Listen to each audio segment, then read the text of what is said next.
Before we begin, remember this moment. Because when a sitting president publicly mocked a congresswoman on live television, few expected her to strike back, and even fewer expected her words to echo across the country. This is the story of how Representative Jasmine Crockett, a freshman Democrat from Texas, faced off against Donald Trump and turned an insult into a national reckoning. In the closing weeks of a deepening government shutdown, tension in Washington was already electric. SNAP benefits were hanging by a thread. Millions faced the risk of losing food assistance. And while families waited for relief, the president's attention seemed elsewhere. When asked about the crisis, the White House pointed instead to a renovation project, a ballroom inside the residence. Crockett didn't hold back. Her tone was sharp, her words deliberate. The ballroom no one asks for, the ballroom that destroys historic pieces of the White House, that's his priority. Meanwhile, Americans can't even afford $6 a day to eat. Her criticism wasn't about the decor. It was about priorities, about leadership that looked away while hunger crept closer to home. She continued, her voice unwavering.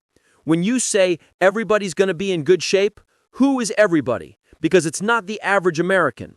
For millions of struggling Americans, those words hit like an indictment.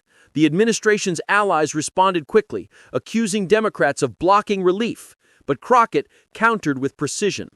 They control the House, the Senate, the White House. Real leaders sit down and solve problems. They don't blame others while people starve. In that moment, Crockett reframed the debate. It wasn't about party lines. It was about accountability. And as she spoke, a growing number of Americans began to ask who was really fighting for them. Then, the story took a darker turn. On Air Force One, during a conversation with reporters, Donald Trump was asked about the possibility of seeking a third term, a move clearly barred by the Constitution. His response quickly veered into something else, something personal. They have Jasmine Crockett, low IQ.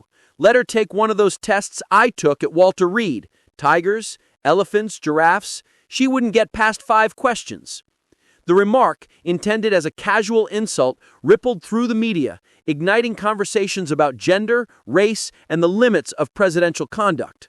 For Crockett, it wasn't the first attack, but this one was different. It was direct, public, and deeply personal.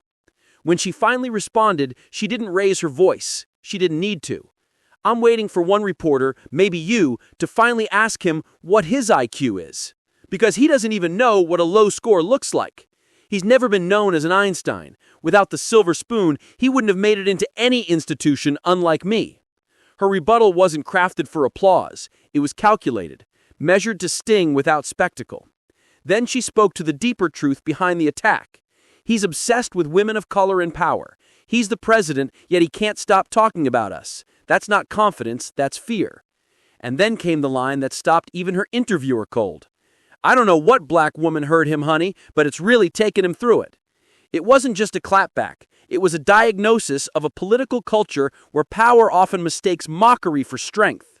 But beyond the viral headlines, Crockett issued a warning, one that few seemed to grasp at first.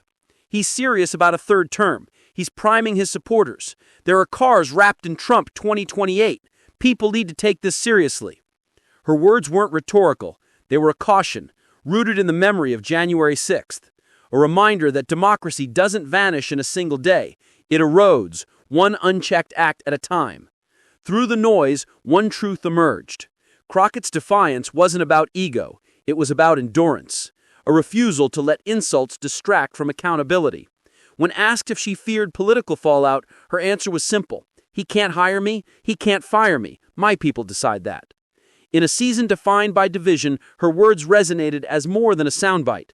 They were a reminder that democracy still depends on those willing to speak when silence is safer. Because in the end, this wasn't about IQ tests or soundbites.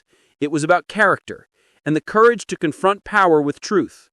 If the fight for democracy is a battle of endurance, Jasmine Crockett just proved she's not running from it, she's running to it. You're watching Mouthpiece, where we go beyond the headlines to the people, the power, and the principles shaping our democracy. Subscribe for more political journalism and share this story if you believe the truth deserves the last word.